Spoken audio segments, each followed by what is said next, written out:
भारत गौरव आचार्य श्री पुलक सागर जी गुरुदेव के प्रवचन और धार्मिक कार्यक्रम देखने एवं सुनने के लिए जिन शरणम मीडिया चैनल को अभी सब्सक्राइब करें और बेल आइकॉन पर क्लिक जरूर करें। मैंने क्या देखा कि गंगा किनारे एक आदमी खड़ा है और एक कह रहा है, गंगा मुझे प्यास लगी है, तू मेरे मुख में प्रवेश कर। सुबह से खड़ा, शाम हो गई, गंगा प्रवेश नहीं किया करती है। ना हो विश्वास तो गंगा तो छोड़ो, साबरमती में ट्राई करना कि मेरे मुख में प्रवेश कर जा। कोई नदी तुम्हारे मुख में प्रवेश नहीं करेगी। ध्यान रखना, गंगा का काम लोगों की प्यास बुझाना नहीं है। गंगा का काम गंगा सागर में जाकर विराट हो जाना है। लेकिन ये बात सच है कि यदि गंगा ये लक्ष्य बना ले कि लोगों की प्यास बुझाना है, तो गंगा फिर सागर से नहीं मिलेगी, वो घर घर में जाकर बट जाएगी। हर घर में कोई प्यासा बैठा हुआ है। गंगा का काम केवल गंगा सागर बनना है, तो मुझ पुलक सागर का काम भी तुम्हारी प्यास बुझाना नहीं है। मेरा काम भी परमात्मा के सागर में जाकर विलीन हो जाना मेरा काम है। वह मेरा लक्ष्य है, वह मेरा उद्देश्य है। लेकिन एक बात आपको जरूर कहता हूं कि जो गंगा के किनारे कोई प्यासा पहुंचता है और जाकर के यदि गंगा के तट पर खड़ा होकर कहे कि गंगा मुख में प्रवेश कर, तो कोई गंगा मुख में प्रवेश करने वाली नहीं है। गंगा किसकी प्यास बुझाती है मालूम है? जो बैठता है गंगा के घाट पर, घुटने टेकता है, अपनी अंजलि को बनाता है और गंगा के जल का आचमन किया करता है। गंगा उसकी प्यास बुझाया करती है। वरना गंगा से प्रार्थना करते रहोगे, गंगा कल कल कल कल कल कल कहते आगे बढ़ जाएगी। मैं आपसे निवेदन कर रहा हूं, आज पहला दिन है, आपको समझा रहा हूं, बता रहा हूं, कुछ हिदायतें दे रहा हूं। हिदायत इतनी है कि पीना तुम्हें ही पड़ेगा, अंजलि तुम्हें ही बनाना पड़ेगा। प्यासे तुम हो, कंठों को तृप्त तुम्हें ही करना पड़ेगा। मैं तुम्हारे मुख में प्रवेश नहीं कर सकता। एक सूरज आकाश में आता है, वह अमीर हो, गरीब हो, जैन हो, हिंदू हो, मुसलमान हो, ईसाई हो, क्रिश्चियन हो, सिख हो। कभी किसी सूरज ने यह नहीं कहा कि जो मुझे अर्घ चढ़ाएंगे मैं उनके ही घर को रोशन करूंगा। नहीं, जो सूरज को गालियां भी देते हैं ना, तो भी सूरज उनके आंगन को रोशन कर दिया करता है, प्रकाश से भर दिया करता है। सूरज कभी नहीं कहता है कि मैं किसके घर को रोशनी दूंगा। सूरज का काम तो आना है और हर व्यक्ति के घर को रोशन करना है। लेकिन एक बात याद रखना अहमदाबाद वालों, सूरज आएगा तुम्हारे दरवाजे भी, तुम्हारे घर भी। लेकिन एक बात आपको याद रखना है, सुबह से शाम सूरज तुम्हारे घर के आंगन में दस्तक देगा। वो कहेगा दरवाजा खोलो। जो दरवाजे खोल लेंगे ना, उनके घर रोशन हो जाएंगे। और जो दरवाजे बंद रखते हैं ना, सूरज शाम तक अपने प्रकाश को फैलाता है, शाम को अपनी किरणों को समेटता है और अस्ताचल की ओर चला जाता है। ध्यान रखना, सूरज धक्के मार के तुम्हारे दरवाजों में प्रवेश नहीं किया करता है। तो मैं पुलक सागर भी कह रहा हूं कि ज्ञान गंगा में यदि आना है तो अपने हृदय के दीवारों दरवाजों को खोल करके आना। यदि खोल करके आए तो मैं प्रकाश से तुम्हारा जीवन रोशन कर दूंगा। और दरवाजे बंद रखे, जैसे आए वैसे ही चले गए, तो एक दिन वो आएगा कि मैं भी अपना प्रकाश समेटूंगा और राजस्थान की ओर प्रस्थान कर जाऊंगा। ध्यान रखिए। अब राहत मिली चंदू जी? तो ये गड़बड़ की चौमासा नहीं होगा, ऐसा नहीं है, अभी नहीं होगा, क्योंकि अभी मैं आया हूं, अगली बार तुम लाना। क्योंकि मैं ऐसा व्यक्ति नहीं हूं कि पहली बार में दहेज मांग लूं। अभी तो देखा देखी चल रही है, दहेज तो बाद में देखेंगे। और जिसकी तुम्हारे जैसे अमीर ससुरालों से दहेज मांगने की कोई जरूरत नहीं पड़ा करती है। ध्यान रखना। मान अब अपनी बात पर आता हूं। मुझसे जीवंत प्रश्न करना, मुर्दे प्रश्न नहीं।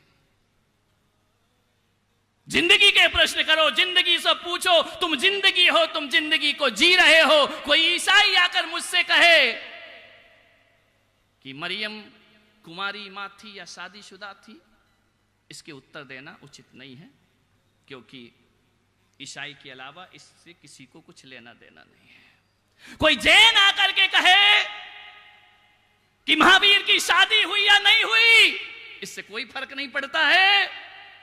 ये जैनों का प्रश्न है, इससे अजैन को कुछ, महावीर शादी कर ले तो अजैनों को कुछ नहीं पड़ी है, और नहीं करे तो उनको कुछ नहीं पड़ी। कोई मुसलमान आकर कहे कि जब आकाश से कोई किताब उतरती है तो बताओ वो कुरान कब उतरी और कैसे उतरी, इन प्रश्नों में कोई दम नहीं है। मेरे भाई ध्यान रखिए, आपसे इतना ही निवेदन करना चाहता हूं कि ब्रह्मा पहले या विष्णु पहले, इन मुर्दा प्रश्नों में कुछ नहीं रखा है। मैं जिंदा प्रश्न और जिंदगी के प्रश्न से कहता हूं कि आदमी यह पूछे कि दुख क्या हुआ करता है, क्योंकि दुख मुसलमान के पास भी है, दुख हिंदू के पास भी है, दर्द जैन के पास भी है, दर्द बौद्ध के पास भी है। महावीर ने विवाह किया या नहीं किया, इस पर मत लड़ो, इस बात पर दृष्टि रखो कि महावीर ने क्या किया।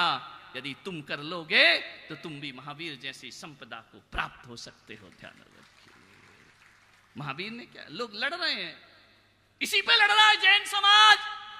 आंख लगा दी तो श्वेतांबर, निकाल दिए तो दिगंबर। तेरे की एक आंख ने तुम्हारी धर्म बदल दिया उठा के। चौड़ी पट्टी और कम पट्टी, तेरे की ये सब छोड़ो। जो महावीर ने पाया है उसे प्राप्त करने का पुरुषार्थ करिए अपने जीवन में। फालतू की बातों में आदमी आदमी से ना लड़े, ध्यान रखना। आज मैं आपसे कहता हूं, मैं गुजरात में आया हूं, अहमदाबाद में आया हूं, मैंने सुना है यहां भोजन बहुत मीठा बनता है। पहले दिन मैंने कहा था, जो लोग थे उनने सुना होगा, और जिनने नहीं सुना था, जो थे उनसे पूछ लेना। ध्यान रखिए, मैंने कहा था कि यहां भोजन बहुत मीठा बनता है, और तो और कढ़ी भी मीठी बनती है। कमाल हो गया, मैंने कहा गजब यार, कितना मीठा मीठा है।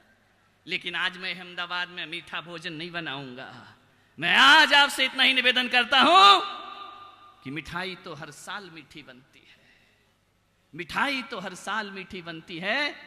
आज इस मंच पर बैठकर आओ हम अपना व्यवहार मीठा बनाएं, अपनी वाणी मीठी बनाएं, जीवन हमारा सार्थक हो जाएगा। जरूरी नहीं है कि किसी का मुंह मिठाई से ही मीठा किया जाता है, जरूरी नहीं है कि किसी का मुंह मिठाई से मीठा किया जाता है। अरे मीठी बोली से भी मुंह मीठा हो जाया करता है मेरे भाई, मिठास तो कहीं भी आ सकती है। आज हम बैठ करके अपने व्यवहार को मीठा बनाने का प्रयास करें। ध्यान रखिए, मानव तन मिला है, एक सूत्र दे रहा हूं, कहो वही जो सच्चा हो, कहो वही, बोलो, पता तो लगे कि जाग रहे हो। कहो वही जो, करो वही जो अच्छा हो। ध्यान रखना, कहो वही जो सच्चा हो, करो वही जो अच्छा हो, बोलो वही जो मीठा हो। ध्यान रखना, बोलो वही जो मीठा हो, और गाओ वही जो गीता हो। ध्यान रखना, गाओ वही जो गीता हो, देखो वही जिसमें सत्यम शिवम सुंदरम हो, खाओ वही जिसमें जो प्रसाद हो, पियो वही जिसमें अनहद नाद हो, चाल वही जिसमें चरित्र हो, और काम वही जो पवित्र हो। जीवन सीखने के यही सूत्र हैं। काम पवित्र करो, जीवन में चाल में चरित्र रखो, बोलो ज्यादा नहीं, बोलो कम और सुनो। क्या करना है? बोलना कम और मुझे छोड़कर, क्योंकि मैं बोलूंगा ज्यादा, तुमको सुनना ज्यादा। बोलो कम, सुनो ज्यादा। भगवान ने क्या किया है, प्रकृति ने कभी देखना, एक जीभ और कान कितने दिए हैं? कितने दिए हैं? 2 दिए हैं। क्यों? कि बोलो कम, सुनो, आउट गोइंग कम, इनकमिंग। बनिए की बाजार में बैठी फिर भी नहीं समझते हो क्या? अपने यहां पैसा निकलता कम है, कमाया ज्यादा जाता है। विचार करना है आपको, कम बोलो ज्यादा सुनो। पर बाप रे बाप, बाप रे बाप, इतना बोलता है आदमी, इतना बोलता है, इतना बोलता है, इतना बोलता है कि दिन में तो छोड़ो, रात भर बोलता है। कोठारी जी, रात में भी नहीं। मेरे कमरे में एक बच्चा सोया, वो नींद में भी बोल रहा है। आदमी को चैन ही नहीं है। अरे नींद में तो चुप हो जा मेरे भाई, कितना बोलता है आदमी। एक बात ध्यान रखना, सोते सोते भी आदमी बड़बड़ बड़बड़ करते रहता है, उसके जीवन में शांति नहीं है। ध्यान रखिए, आपसे निवेदन है, एक ही बात है, एक ही सूत्र याद रखना है। बोलो तो कैसा बोलो? मीठा बोलो, नहीं तो बोलो ही मत।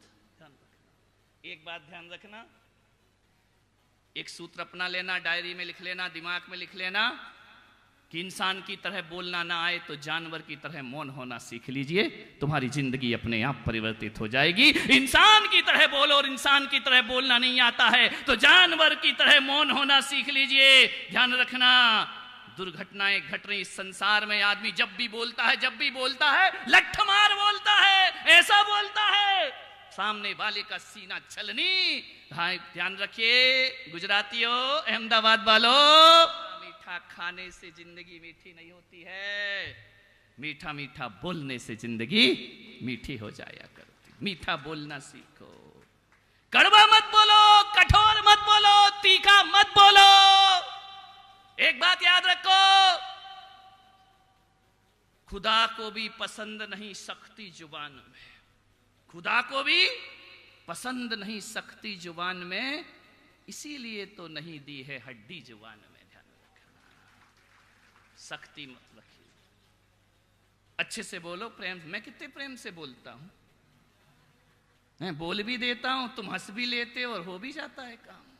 ध्यान रखना, प्रेम से बोलो। ये हजारों की जनमेदनी जो यहां पर आज उपस्थित हुई है ना, जो पैर रखने की यहां जगह नहीं है, मैंने कोई सोना चांदी थोड़ी देने वाला हूं, मैं रुपया पैसे थोड़ी देने वाला हूं, मैं तुम्हें कोई मकान देने वाला नहीं हूं, मैं तो तुम्हें कुछ भी देने वाला नहीं हूं। लेकिन फिर भी ये लोग यदि यहां पर खिंचे चले आए हैं तो ध्यान रखना, पुलक सागर इनका रिश्तेदार नहीं है, पुलक सागर इनके कोई खानदान का नहीं है, कोई कर्जदार नहीं है तुम्हारा। लेकिन तुम यहां पर यदि आए हो तो केवल मीठी वाणी सुनने के लिए यहां पर दूर दूर से चलकर आए हो। कौन कहता है कि भोजन से पब्लिक आती है? मेरे को चंदू जी बोले 8 दिन भोजन, मैंने कहा तुम भोजन ही रख लो, मैं मंदिर में भजन करूंगा बैठ के। पुलक सागर की सभा में भोजन की जरूरत नहीं, यहां तो परमात्मा का भजन करने लोग आया करते हैं। ध्यान रखिए, भोजन का क्या करें, रोज ही तो मिल रहा है और कितना खाओगे मेरे भाई, घर में भी बन रहा है, यहां भी बन रहा है, कितना भोजन करोगे? आओ बैठकर भगवान का भजन कर लो, जिंदगी सार्थक हो जाएगी। बोले इतने दूर से आते हैं, कैसे एडजस्ट करेंगे? मैंने कहा जैसे मैं तुम में एडजस्ट कर रहा हूं ऐसे तुम मुझ में एडजस्ट कर लेना, ऐसे परेशानी क्या है? ध्यान रखना, ज्यादा जुबान मत चलाओ, ज्यादा जुबान चलाओगे तो कोई जुबान काटने वाला भी इस धरती पर मौजूद बैठा है। ध्यान रखिए, आपसे ही कहूंगा, इस जुबान है ना बड़ी चालाक है, बड़ी चतुर है, लीलावती, बहुत लीला करती है। ध्यान रखना, खाती तो मीठा मीठा है और बोलती, बोलो ये तो सही बोल दो मेरे भाई, खाती मीठा मीठा है, बोलती बड़ा तीखा तीखा है। ध्यान रखिए, और मुझसे लोग कहते महाराज आप मीठा नहीं लेते आहार में, मैंने कहा मैं मीठा खाता नहीं, मीठा बोलता हूं। ध्यान रखना, मीठा खाने का नहीं, बोलने का। ये मनीष बड़ी ताली बजा रहे हैं, इतना मीठा बोलता हूं कि खुद ही धुला के चले जाते हैं, फिर भी खुश हुआ करते हैं। ध्यान रखना, ये सीख लीजिए कि जिंदगी को कैसे जिया जाता है।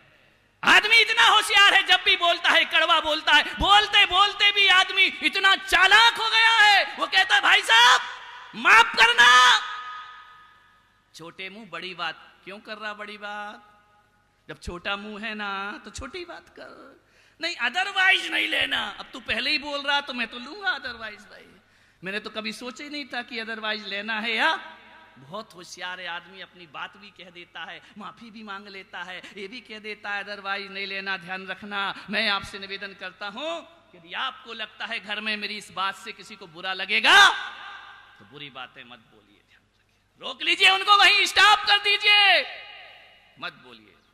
जिस बात के कई अर्थ होते हो वो बात बोलने का प्रयास। एक बात याद रखना, गर्मी बहुत है तुम्हारे अहमदाबाद में, दिख रही है ना? क्या करूं? पहुंचना इसलिए पड़ता है कि खूबसूरत दिखूं, इसलिए नहीं, वो तो हम हैं ही, उसमें दिखाने की क्या जरूरत है। लेकिन ये खारा खारा पानी जब आंख में जाता है ना तो बड़ा रुलाता है मेरे भाई जान। मैं आपसे निवेदन करना चाहता हूं, आपसे भी निवेदन करना चाहता हूं, इतना ही मैं आपसे कहना चाहता हूं, पानी और वाणी दो की कीमत समझ ले हिंदुस्तान। वरना एक बात याद रखना, पानी नहीं रहेगा तो दुनिया का सर्वनाश हो जाएगा, और वाणी नहीं रहेगी तो मानवता तहस नहस हो जाएगी। ध्यान रखना, आपसे निवेदन है, पानी और वाणी की कीमत समझो। आप पानी की कीमत नहीं समझते हैं, अनाधुंध पेड़ काटे, अब गर्मी बढ़ रही है। एक सर्वे में पता किया गया कि इस देश को यदि इसके तापमान को संतुलित रखना है तो 500 करोड़ पेड़ लगाने की जरूरत है, तब जाकर वातावरण यहां का संतुलित हो पाएगा। वृक्षारोपण करोगे तब वातावरण संतुलित होगा। इतनी गर्मी, बाप रे कितनी गर्मी, कूलर भी कह रहा है नहीं नहीं उधर मत, अरे मैं प्रवचन कर रहा हूं यार, तुम कूलर के लफड़े में मत पड़ो। उसकी क्या औकात की मुझे ठंडा कर सके, मुझे तो ठंडा मेरे महावीर की वाणी करेगी, ये कूलर क्या ठंडा करेगा। वह खुद ही ठंडा नहीं, इसलिए तो पानी भर के बैठा हुआ है। ध्यान रखना, ठंडा होता तो पानी काहे को भरता। ध्यान रखिए, पानी और वाणी की कीमत समझिए। भगवान महावीर ने कहा है कि जैनियों पानी छान कर पियो, और मैं पुलक सागर कहता हूं पानी छान कर ही नहीं, वाणी भी छान करके हमारी निकलना चाहिए। यदि वाणी अनछनी है तो कितना भी पानी छानते रहो, मोक्ष तुम्हारे हक में नहीं होने वाला। ध्यान रखना, वाणी को छान करके उपयोग करो। वाणी में वीणा की झनकार होना चाहिए, वाणी में बाण बसे हुए। ध्यान रखना, ऐसा बोलते हो कि सामने जाला तिल मिला जाता है। आज से 250, 300, 400 साल पहले तुलसीदास कह गए कि तुलसी मीठे वचन से सुख उपजत चहु और वशीकरण एक मंत्र है, तज दे वचन कसो। एक आदमी आया मेरे पास, ऋषभ जी तुम्हारे अहमदाबाद में, बोले महाराज आप आए, इतनी भीड़ आई, आज प्रवचन है, इतनी भीड़ आ रही है, एक बताओ तुम कोई मंत्र मंत्र करते हो क्या। मैंने कहा मंत्र तो मैं करते ही नहीं हो। नहीं, बोले कोई पर्ची अर्ची निकालते हो क्या। नहीं, मैंने कहा मैं तो पर्चा मेरा कब से निकला हुआ है। तो बोले नहीं तुम करते क्या हो। मैंने कहा मैं तो कुछ नहीं करता हूँ। बोले ये पब्लिक क्यों चली आती है, क्यों चली आती है भागी भागी, देखो ना जितना बिछाया उससे ज्यादा नीचे बैठ गए हैं। अब क्या करें, कुछ लोग तो इस जुगाड़ में है कि कुर्सी के नीचे ही बैठ जाए। बोले इतने लोग क्यों आते हैं आपके पास, आप कोई वशीकरण मंत्र करते हैं क्या। मैंने कहा नहीं, मैंने जिस महावीर के पंथ में दीक्षा ली है, जिस गुरु से दीक्षा ली है, उस गुरु ने मुझे कोई मंत्र नहीं सिखाया, कोई तंत्र नहीं सिखाया। मैं पुलक सागर आपसे इतना ही कहता हूं, ना मुझे मंत्र आते, ना तंत्र आते, ना गंडा आता, ना तावीज आती, ना पर्चा निकालना आता, ना ज्योतिष आता, मुझे कुछ नहीं आता है। मैंने तो महावीर से एक ही बात सीखी है कि जो इंसान अपने आप को बस में कर लेता है, दुनिया उसके बस में अपने आप हो जाया करती है। और जो अपने को बस में नहीं करता है, दुनिया का कोई भी मंत्र तुम्हारे लिए वशीकरण मंत्र। आप वशीकरण मंत्र सीखो मुझसे, वशीकरण करो वाणी से, अपनी जुबान को बस में रखो। ध्यान रखिए, कभी तुमने ख्याल किया कि हमारे शरीर में, कभी ख्याल करना, आंख कितनी है, बोलो, 2 हैं। ये आंख क्या करती है, ये वाली आंख 2 काम 1, ये भी देखेगी, ये भी देखेगी। कान कितने हैं, क्या करते हैं, ये कान, ये वाला कान 2 काम 1। ध्यान रखना, हाथ 2 काम 1, पैर 2 काम 1, जुबान 1 काम 2। कभी विचार करना, प्रकृति की व्यवस्था देखो, जो 1 है वो 2 काम करती है, और जो 2 है वो 1 काम करती है। मालूम है जुबान 2 काम कौन कौन से करती है, एक तो चखती है और बकती है। 2 ही काम है जुबान के, एक चखना और बकना दिन भर बक बक बक बक बक बक करती रहती है। जुबान एक है, काम दो है, कंट्रोल करना पड़ेगा। पूरे घर में सुख शांति लाना है, मैं कहूंगा किसी को बस में मत करो, अपनी जुबान को बस में करो, घर को स्वर्ग होने में ज्यादा देर नहीं लगेगी। वाणी ही जोड़ती है, वाणी ही तोड़ती है। मेरे भाई, एक व्यक्ति ने, पत्रकार ने कल मुझसे प्रश्न पूछा, 30 साल में आप प्रवचन कर रहे, पूरे देश में घूम रहे हो, आपको कोई ऐसा शहर मिला जहां प्रवचन करने में बड़ी समस्या हुई हो? मैंने कहा मुझे तो आज तक नहीं मिला। बोले 30 साल में एक भी शहर नहीं मिला जहां प्रवचन करने में समस्या हो। मैंने कहा शहरों से समस्या नहीं होती है, समस्या तो बोलने से हुआ करती है। मैं चाहूं तो यहां दंगे करा दूं, और मैं चाहूं तो शेर और गाय को एक घाट पे पानी पिला। समस्याएं शहर से नहीं होती हैं, समस्याएं इंसान से नहीं होती हैं। समस्या जो भी होती है वो आदमी की जुबान से समस्या हुआ करती है। मैं चाहूं 1 मिनट में तमाशा बन सकता है, यहां 1 सेकंड नहीं लगेगा। और मैं चाहूं तो क्रोध की अग्नि को भी 1 मिनट में शांत कर सकता। मेरे ऊपर है। समस्या ना देवरानी में है, समस्या ना जिठानी में है, समस्या ना सास में है, समस्या ना ससुर में है, समस्या ना पति में है, ना पत्नी में है, ना बच्चों में है। जनरेशन गैप में कोई समस्या नहीं है। समस्या यदि कहीं है तो आदमी की जुबान सबसे बड़ी समस्या हुआ करती है। ध्यान रखना, समस्या जुबान में है, जुबान को बस में रखो। एक बात बताऊं, तुम पंजाब जाओगे, ना भी जाओ पंजाब, गुजरात जाओ, महाराष्ट्र जाओ, मध्य प्रदेश जाओ, राजस्थान जाओ, आदमी की पहचान शकल से नहीं होती। आदमी की पहचान उसकी भाषा से होती है, उसकी वाणी से होती है, उसकी जुबान से होती है। जहां तुमने छू छा छी किया, समझना गुजराती भाई छे। ध्यान रखना, विचार करना। यहां छू छा, बस हर में छू लगा दो तो छू मंतर हो गया काम। ध्यान रखना, बड़ा मीठा बोलते हो तुम लोग। ध्यान रखना, आपसे निवेदन है, वाणी से कुल पहचाना जाता है, वाणी से जाति पहचानी जाती है, वाणी से वंश पहचाना जाता है, वाणी से हमारा राज्य पहचाना जाता है, और वाणी से हमारे देश की पहचान बना करती है। ध्यान रखना। मोदी जी के पास क्या है? बोलो। वाणी है, और क्या है? इंसान वो भी है, इंसान वो भी है, इंसान वो भी है। एक को इतना ही नहीं मालूम है कि देश के राष्ट्रपति रामनाथ कोविंद बनते हैं। भाई साहब फोन लगा रहे हैं, फोन लगा दिया, रामनाथ जी आप राष्ट्रपति बने, आपको बहुत बहुत शुभकामनाएं। फोन में से आवाज आई, बेवकूफ फोन रख दे, मैं राजनाथ हूं। अब समझ गए वो फोन किसका होगा? नहीं, अब समझो तुम, बोलना मेरा काम। ध्यान रखना। कौन बोला? पप्पू ही हो सकता है कि रामनाथ को शुभकामना देना, राजनाथ को डायल कर देता है। मान्यवर, ध्यान रखिए, सोचना है आपको। वाणी में बहुत ताकत। एक बार क्या हुआ, वाणी, जुबान और दांतों में झगड़ा हो गया। दांत कितने हैं? कितने दांत है तुम्हारे मुंह में? बाबूजी को मत देखो यार, तुम अपने बताओ, उनके अनुभव के दांत। कितने दांत है तुम्हारे मुख में? 32 दांत है ना? कितने हैं अशोक जी? नकली है असली? आजकल तो यही पता नहीं चलता असली है कि नकली है।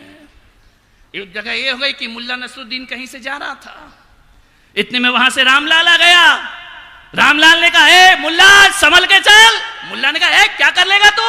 बोले, एक मारूंगा तो 32 तोड़ दूंगा। मुल्ला ने कहा, बेवकूफ, एक मारूंगा तो 64 तोड़ दूंगा।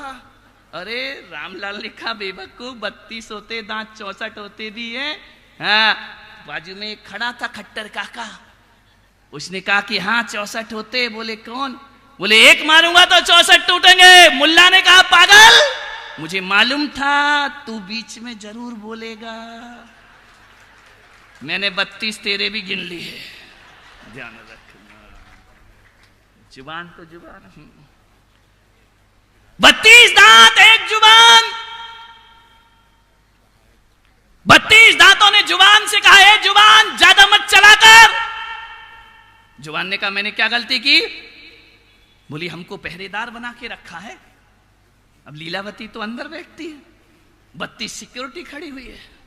बोले, हमको पहरेदार बना रखा है, तू बड़ी चालाक है, जुबान ने कहा मैंने क्या चालाकी की? बोले कठोर कठोर तो हमसे चबवाती है और राबड़ी खुद सट कर जाती है, हमारा नंबर ही नहीं आ पाता है। बोले राजस्थान की बाटी हम चबाएं, गुजरात का ढोकला तू सटक जाए, उसमें तो चबाने की जरूरत ही नहीं है। खमण खमण तो खमण। बोले ध्यान रखना, बहुत काम करवाती हमसे, रात भर सुरक्षा करवाती है। तो दांतों ने कहा कि तू संभल के रहे हमसे। जीभ ने कहा क्या कर लेगा तू? बोले हम तुझे काट लेंगे। बोले काट ले? ऐसे कैसे काट लेगा? बोले हम तुझे काट लेंगे ज्यादा बोली तो। जुबान ने कहा ए मैं भी गुजराती हूं, ध्यान रखना तुम हमें क्या काटोगे, हम एक बात ऐसी बोल देंगे कि 32 उखाड़ दिए जाओगे, ध्यान रखना। जुबान एक शब्द बोल दे तो 32 बाहर आ जाएंगे। विचार करना है, कभी ख्याल करना, विचार करना। तुम्हारे घर में 2 बहू है, एक बहू को ज्यादा प्यार मिलता है, एक बहू को कम प्यार मिलता है। यहां की बहुओं की बात नहीं कर रहा हूं, मैं तो सूरत वालों की कर रहा हूं। तुम्हारी तो ऋषभदेव में जाके करूंगा, अभी मुझे यहां रहना है, पहले ही दिन है, ध्यान रखना। 2 बहुएं हैं, एक को ज्यादा प्यार मिलता है, एक को कम प्यार मिलता है। एक बात याद रखना, एक को ज्यादा प्यार इसलिए नहीं मिलता है कि अपने घर से बहुत पैसा लेकर आई है, बहुत दहेज लेकर के आई है, बहुत पढ़ी लिखी है, इसलिए ज्यादा प्यार नहीं मिलता है। और एक को ज्यादा प्यार मिलता है, भले गरीब घर से आई हो, निर्धन के घर से आई हो, बड़े पढ़ी लिखी ना हो। मालूम है किसको ज्यादा प्यार मिलता है? जो बहू मीठा बोलती है उसे पूरा परिवार प्यार करता है, और जो तीखा बोलती है उसे कोई प्यार। कभी बिजनेस में जाना, दुकानदारों आज रविवार है, चिंता मत करो। दुकान में जाना, एक सा माल होगा, एक से रेट होंगे, एक सी कंपनी होगी, एक सी लोकेशन होगी, फिर भी एक की दुकान ज्यादा चलती है, एक की कम चलती है, एक की इतनी चलती है कि सुबह से शाम तक उसको प्रवचन में आने का टाइम नहीं है, और एक ऐसा है कि दिन भर प्रवचन सुनाता है फिर भी कोई लेता नहीं है। ध्यान रखना, कौन कौन किसकी दुकान ज्यादा चलती है, इसमें किस्मत मत लगाना। हिंदुस्तान किस्मत पे बहुत जल्दी भरोसा कर लिया करता है। मैं पुलक सागर भाग्य पे कम, अपनी बाहुओं पे ज्यादा भरोसा किया करता हूं। मैं पुलक सागर रेखाओं पर नहीं, अपनी औकात और अपनी मेहनत पर ज्यादा विश्वास किया करता हूं। आपसे निवेदन है, कौन की दुकान ज्यादा चलती? जिसके भाग्य में ज्यादा नहीं, भाग्य आगे कुछ नहीं होता। जो ग्राहक से मीठा बोलता है उसकी दुकान ज्यादा चलती है, और जो तीखा बोलता है उसके घर में कोई सामान लेने आता नहीं। मीठा बोलो, मीठा बोलो, बहुत मीठा बोलो। ध्यान रखना, शरीर में, जीवन में स्मार्टनेस का महत्व कितना है मालूम है? 20%, 80% जुबान का महत्व। ध्यान 20% महिलाओं को देना ही पड़ेगा, नहीं तो ब्यूटी पार्लर बंद हो जाएंगे। उनका क्या होगा? 20% सुंदरता में हाथ हमारा होता है, स्मार्टनेस में, ध्यान रखिए, सौंदर्य का। लेकिन 80% हाथ होता है हमारे जीवन में, सुख में। 80% हमारी वाणी और व्यवहार का हाथ होता है। एक बात बताओ, एक महिला ब्यूटी पार्लर जाए, मेकअप करा के आए, पूरी सज धज के आए, लिपस्टिक लगा के, लगाओ मुझे कोई मतलब नहीं, कुछ भी लगाओ, तुम्हारा पति कमारा, हमारे बाप का क्या जा रहा है?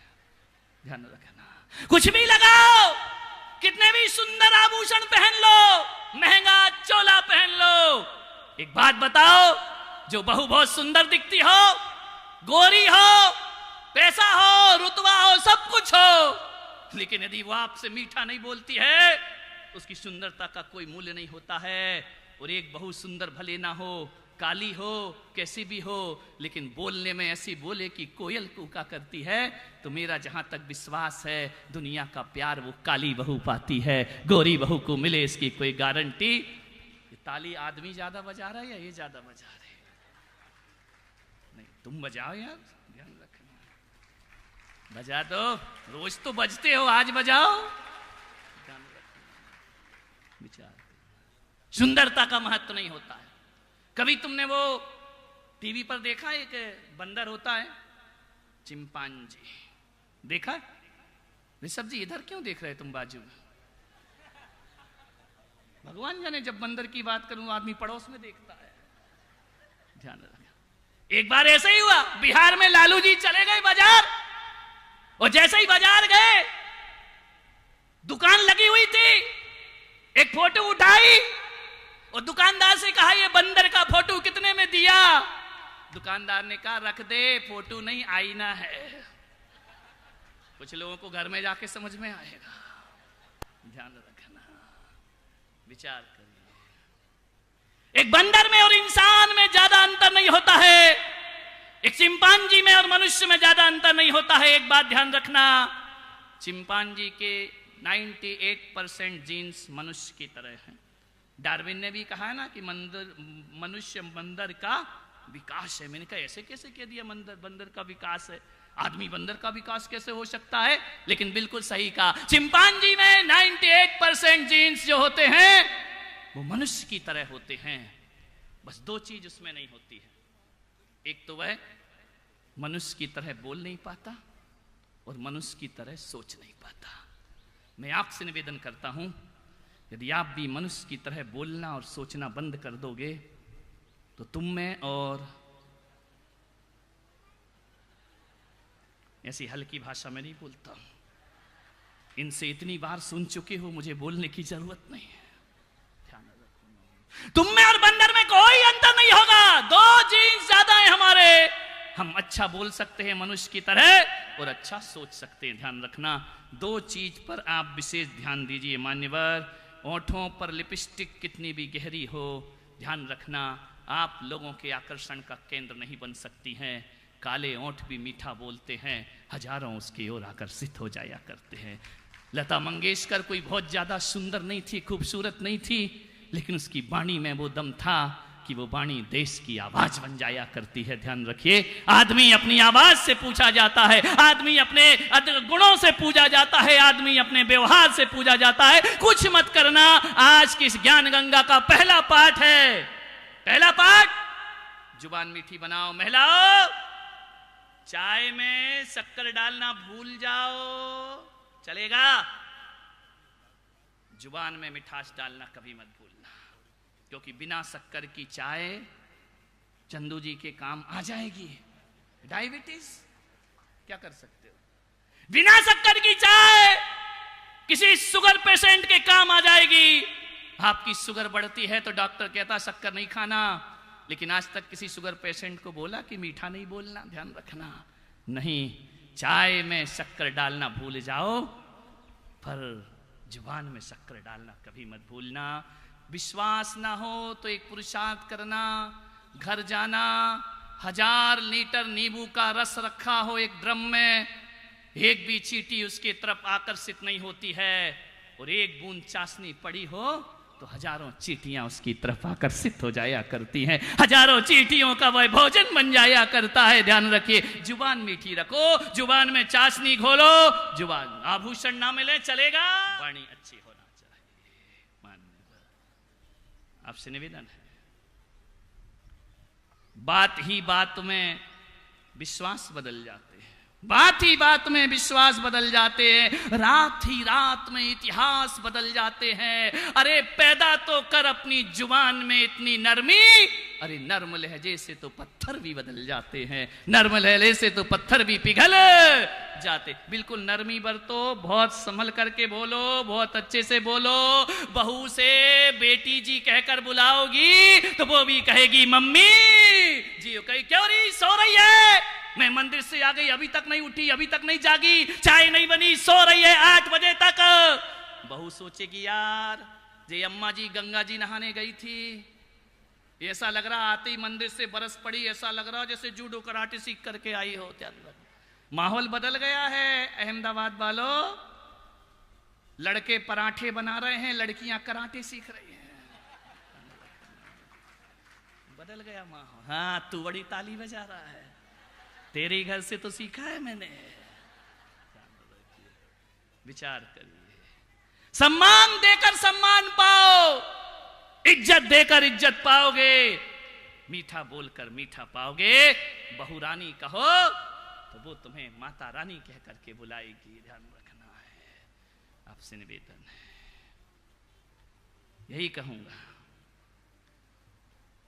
कुछ लोग छोटी सी बातों को बहुत बड़ा बना लेते हैं और कुछ लोग मेरे जैसे होते हैं जो बड़ी बड़ी बातों को बहुत हल्के में ले लिया कर। हल्के मूड में रहो, ज्यादा इसमें प्रेशर मत दो, ज्यादा लोड मत डालो, ज्यादा इस पर वजन मत दो, हल्के रहो, ज्यादा मत सोचो। झगड़े होते हैं, पति पत्नी रहते, कोई बात नहीं। गुस्से में कोई कुछ कह दे, कोई बात नहीं, कह दिया, गुस्सा है, आदमी को आ जाता है। लेकिन नहीं, आदमी तो बिल्कुल तैयार बैठा है कि तुम कहोगे एक तो हम कहेंगे 10, तुम शेर तो हम सवा शेर, तू फूलन देवी तो हम भी खूब लड़ी मर्दानी, वो तो नहीं झांसी वाली नहीं, अब तो अहमदाबाद वाली हो गई। कब तक झांसी को लेके चलोगे? ध्यान रखना, विचार। हल्के मूड में रहो, हल्का बना लो। एक पति पत्नी थे, भोजन परोसा पत्नी ने, पति लेट आया। अब लेट आओगे तो आज ठंडा तो मिलेगा ना, गरम कौन दे देगा तुमको? ठंडा भोजन रखा है। पति ने देखा, जैसे ही मुंह में नेवाला दिया, क्या गोबर बना रखा है? पत्नी ने कहा, पत्नी मेरे ज्ञान गंगा से गई थी। बोले हाय राम। बोले क्या हुआ? तुमने ये भी चख रखा है। पत्नी हल्के मूड में थी। विचार करिए, हमारा वो मनीष कहां गया? नहीं ये वाला नहीं, ये तो तुम्हारा वाला है। हाँ इधर है ना, छिप रहा है।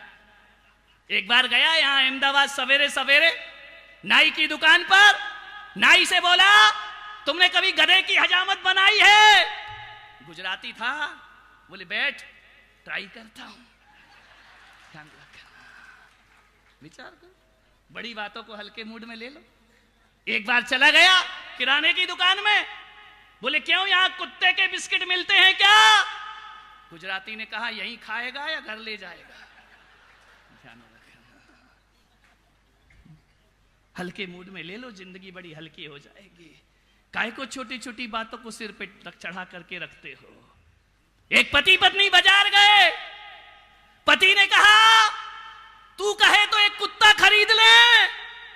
पत्नी ने ऊपर से नीचे देखा,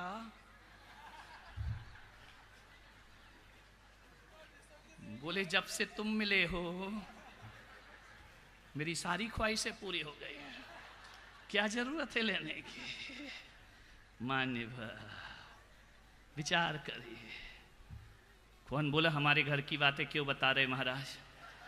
अब एक आदमी मेरे से बोला महाराज आपने शादी करी क्या? मैंने कहा बिल्कुल नहीं। तो बोले आपको ये हमारी घर की बातें कैसे मालूम चली?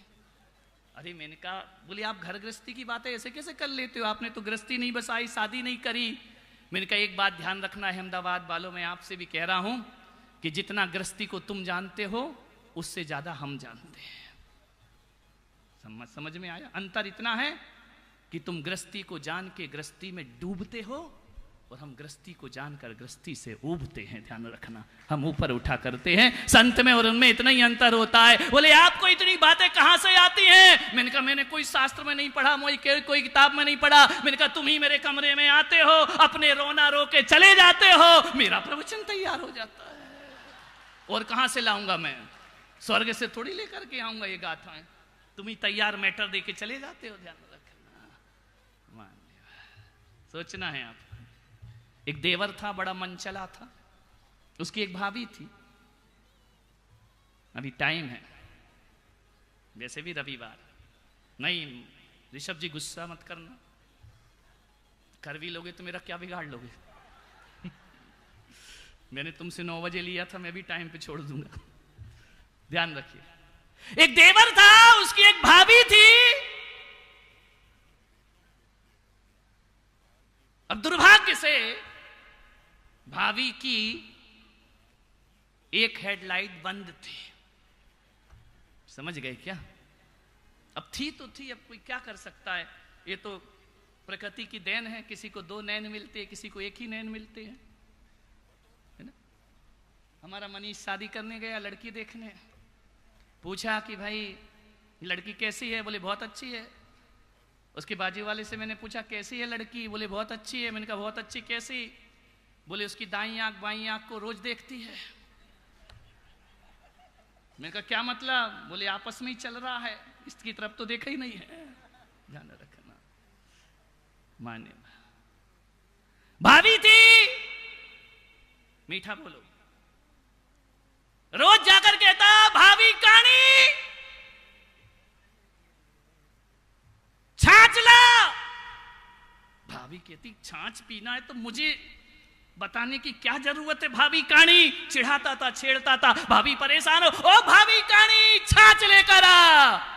भाभी भी होशियार थी, गुजरात की रही होगी, हमारे बुंदेलखंड की तो निपट जाती है अभी तक। भाभी भी होशियार थी, बोले भाभी कानी, बोले पी ले छाछ का पानी। ध्यान रखना, कानी कहेगा तो पानी मिलेगा। वो रोज परेशान, रोज छाछ मांगे, भाभी पानी लेकर के आ जाए, छाछ में पानी डाल ले, बोले लो पियो आराम से। एक दिन मेरे पास आया, बोले महाराज मेरी भाभी बहुत खराब है। मैंने कहा क्या हुआ? बोले छाछ मांगो तो छाछ का पानी ले आती है। तो मैंने कहा तू करता क्या है, कैसे बुलाता है? बोले यही बोलता हूं, ओ भाभी कानी। भाभी कहती है पी ले छाछ का पानी। मैंने कहा एक काम कर, मेरी ज्ञान गंगा में आया है ना, अब जाकर के कहना ओ भाभी अच्छी लिया पीने का पानी। गया, बोले ओ भाभी अच्छी। भाभी ने कहा ये क्या हो गया इसको? भैया बोला ज्ञान गंगा से आ रहा है, ध्यान रखना, अच्छी बोल रहा है। ओ भाभी अच्छी। भाभी ने कहा अच्छी। गई किचन में, गई रसोई में, गई फ्रिज खोला, दही निकाला, बिलोया, केसर डाली, शक्कर डाला, बर्फ डाला। और नहीं तुम सब मुझसे पूछ रहे मैं कोई हलवाई हूं क्या? शक्कर डाला, केसर डाला, गुलाब जल डाला। कौन बोला? अब मत बोलो महाराज मुंह में पानी आ रहा है। लेकर के आई लस्सी। देवर ने कहा पानी मांगा लस्सी लाई। बोले देख देवर, कहेगा भाभी काणी तो मिलेगा छाछ का पानी, और कहेगा भाभी अच्छी तो पीने को मिलेगी लस्सी। ध्यान रखना, सब वाणी का ख्याल। ढंग से बजाओ ताली। नहीं बजाओ तो ढंग से यार, एहसान मत करो मेरे ऊपर। ध्यान रखो, ताली भी ऐसे बजाते बड़ी एहसान कर रहे हैं। एक जगह तो एक ऐसे बजा रहा, पूरा पंडाल नहीं बजा रहा। मैंने कहा तुझे क्या हो गया, तू क्यों बजा रहा है? तुझे ही मेरा प्रवचन समझ में आया क्या? बोले नहीं बजा नहीं रहा हूं, तम्बाकू उड़ा रहा हूं। तो कभी कभी गलत फहमी हो जाती है, तो एहसास करा दिया को कि नहीं हम जिंदा लोग बैठे हैं, मुर्दा कभी ताली बजाते हैं क्या? और एक बात ध्यान रखना, संतों की सभा में ताली नहीं बजाओगे तो फिर घर घर जाके बजाना पड़ेगी। ये अभिशाप लगता है संतों का, ध्यान रखना। इसलिए वो वहां बजाना जहां बजाना हो, कहीं भी नहीं ठोक देना कि एक जगह का ताली बजाओ, वो इतनी बजा रहा इतनी बजा रहा, मेरा चौमासा हो गया, उसकी आदत बन गई। ध्यान रखना, इतना भी मत करना। वाणी मीठी हो। ध्यान रखना, कुरुक्षेत्र सजा हुआ है, कौरव पांडव की सेनाएं आमने सामने खड़ी है, शंखनाद हो गया युद्ध का। युधिष्ठिर रथ से उतरे, उतर करके गए भीष्म के पास। पितामह, आपका पौत्र आपको प्रणाम करता है। भीष्म पितामह ने कहा विजयी भव पुत्र। दुर्योधन को आग लग गई कि लड़ मेरे खेमे से रहे हैं, वो विजयी भव उसको कह रहे हैं। उसने कहा बूढ़े तुम्हें इतना भी नहीं आता, मेरी तरफ से लड़ रहे हो, वो विजय का आशीर्वाद उस दुश्मन को दे रहे हो। भीष्म कुछ ना बोले। युधिष्ठिर आगे बढ़ा, द्रोणाचार्य को शीश नवाया। द्रोणाचार्य ने कहा आयुष्मान बाबा। दुर्योधन को कुछ समझ नहीं आ रहा कि किसकी तरफ खड़े हैं। जैसे आजकल राजनीति में होता है ना, कहीं लगाने जाओ और कहीं का बटन दब जाता है। करे क्या, 4 तारीख को पता चल जाएगा। हार गई तो ईवीएम खराब है, वो जीत गई तो इससे अच्छा कुछ है ही नहीं है। लेकिन ये होना नहीं है दूसरा ऑप्शन। खैर मुझे राजनीति से कुछ लेना देना नहीं है, लेकिन राष्ट्र में रहता हूं तो इतना लेना देना तो है मेरे भाई। ध्यान रखिए, विचार करना है आपको।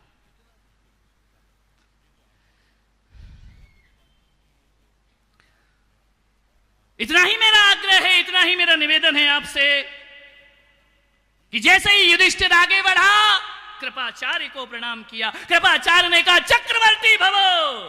दुर्योधन ने कहा क्या आशीर्वाद दे रहे हैं? दुर्योधन उतरा रथ से, ठहर जाओ, मुझे समझ नहीं आ रहा इस युद्ध की भूमि में कि तुम मेरे पक्ष में हो या इनके पक्ष में हो। भीष्म पितामह ने कहा कि दुर्योधन, पुत्र दुर्योधन, हमने दुश्मन को आशीर्वाद नहीं दिया है। युधिष्ठिर युद्ध की भूमि में भी अपना व्यवहार नहीं भूला, युधिष्ठिर युद्ध की भूमि में नीति नहीं भूला। युधिष्ठिर वो पुत्र है। एक बात याद दिलाता हूं दुर्योधन, मैं एक योद्धा हूं। भीष्म पितामह ने कहा यदि युधिष्ठिर तलवार और धनुष लेकर आता तो भीष्म उसका सिर धड़ से अलग कर देता, लेकिन जब कोई युधिष्ठिर एक इंसान बन के हाथ जोड़ के आता है तो मेरे मुंह से निकलता है विजयी भव। दुर्योधन याद रखो, कोई किसी को आशीर्वाद नहीं दिया करता है, उसके सत्कर्म उसके आशीर्वाद बन जाया करते हैं और उसके दुष्कर्म उसका अभिशाप बन जाया करता है। कौशिक जी बैठे, विधायक जी यहाँ पर सूरत मुझे लेने गए थे कि महाराज पधारो अहमदाबाद। मैं किसी को नहीं जानता था, जाना तो विधायक जी को जाना, लेकिन फिर मैंने कहा कि यार ये तो नेता है, इनका क्या भरोसा, नारियल चढ़ाएंगे निकल लेंगे, इनका क्या भरोसा है। ध्यान रखना, क्योंकि हालत तो यही होते है देश में अक्सर कि जब चुनाव आता है तो नेता चरणों में होता है, जनता ऊपर होती है। वो चुनाव जब जीत जाते हैं तो यही पता नहीं होता नेता कहां होता है। ध्यान रखना, विचार करिए। लेकिन मैंने देखा कौशिक जी को, कह सकता हूं जैन समाज का गौरव यदि उन्हें कहा जाए तो भी कम हुआ करता है। ऐसे लोग होना चाहिए। उन्होंने कहा महाराज मैं उस क्षेत्र से हूं जहां बड़े विरोधाभास हैं, वहां भी जीत करके आते हैं। तो मुझे याद आया कि आदमी को उन्होंने कहा मुझे आशीर्वाद दो, राजनीति में सफल हो जाऊं। मैंने कहा कौशिक जी आपको आशीर्वाद देने की जरूरत नहीं, आप जैसों पे आशीर्वाद अपने आप बरस जाया करता है। ध्यान रखना, सोचना है, विचार करना है आपको।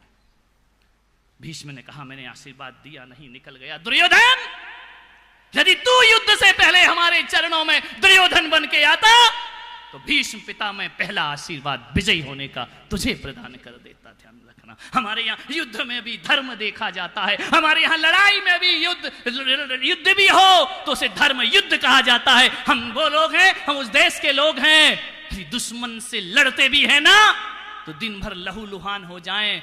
तो मेरे भारत की संस्कृति कहती है कि दिन भर तीर तमंचे चलाने वाले लोग सूर्य अस्त होते ही युद्ध रोक दिया करते हैं और दुश्मन के खेमे में जाकर उनके जख्मों पर मलहम लगाने की ताकत हिंदुस्तान रखा करता है।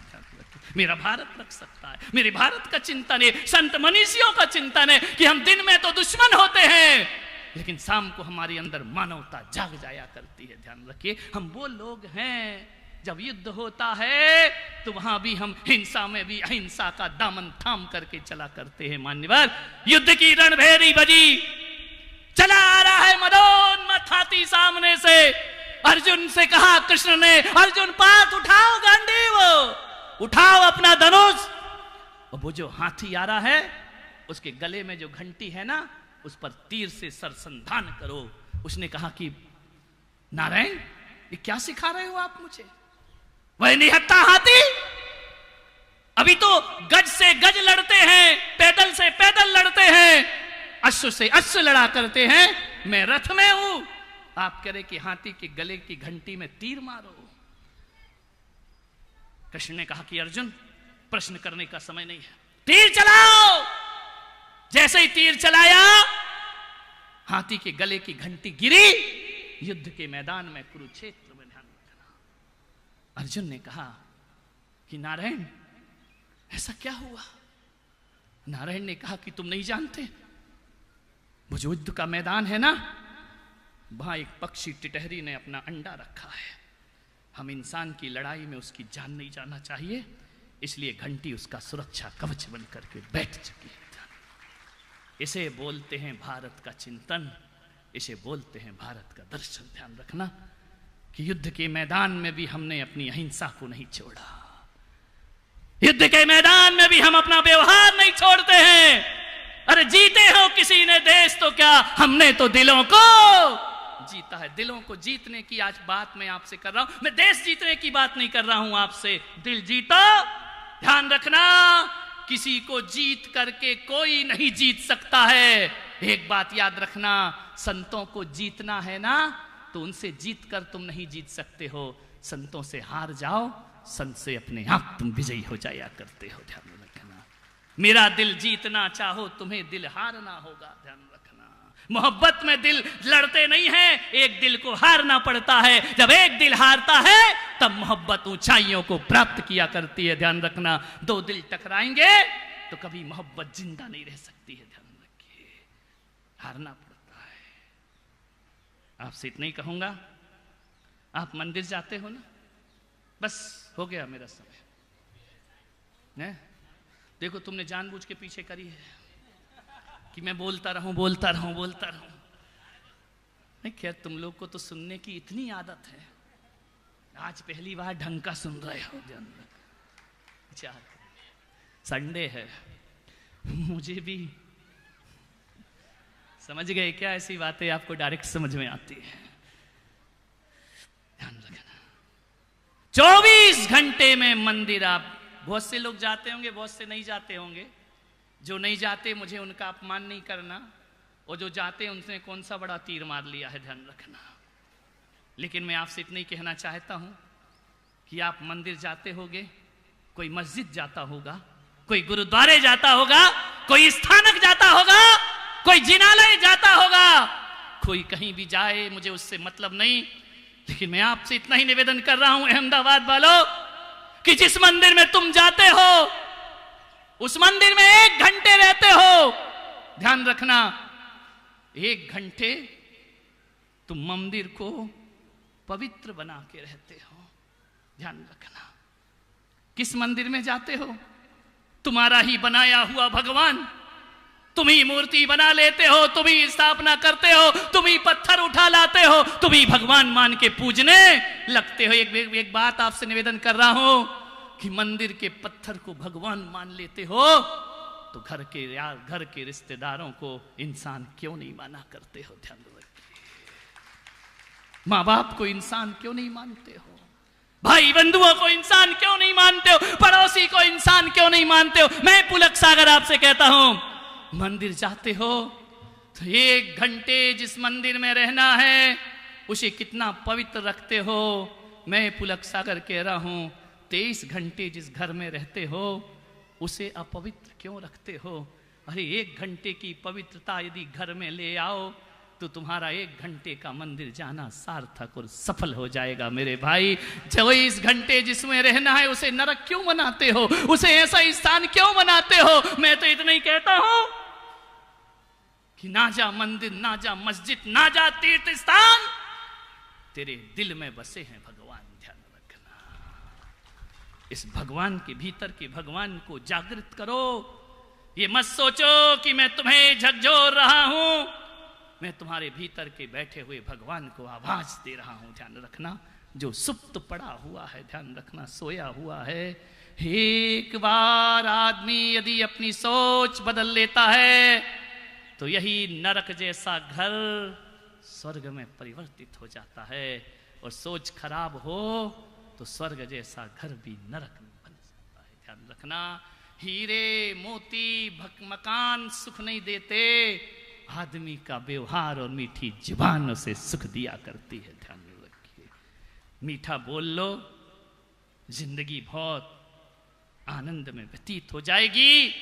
वरना द्रौपदी का एक ही शब्द महाभारत की रचना कर देता है। इंद्रप्रस्थ में दुर्योधन पहुंचता है, जहां पानी है वहां सूखा दिखता है, जहां सूखा है वहां पानी दिखता है। जैसे ही देखता है दुर्योधन चलता है, यहां सूखा है, पानी होता है, छपाक से गिर जाता है। अट्ठास करती है द्रौपदी, झरोखे में खड़े होकर एक शब्द कि अंधे का पुत्र अंधा अतश्री महाभारत प्रस्तुत करता गोदरेज। ध्यान में रखिए, वहां से महाभारत शुरू हो जाती है।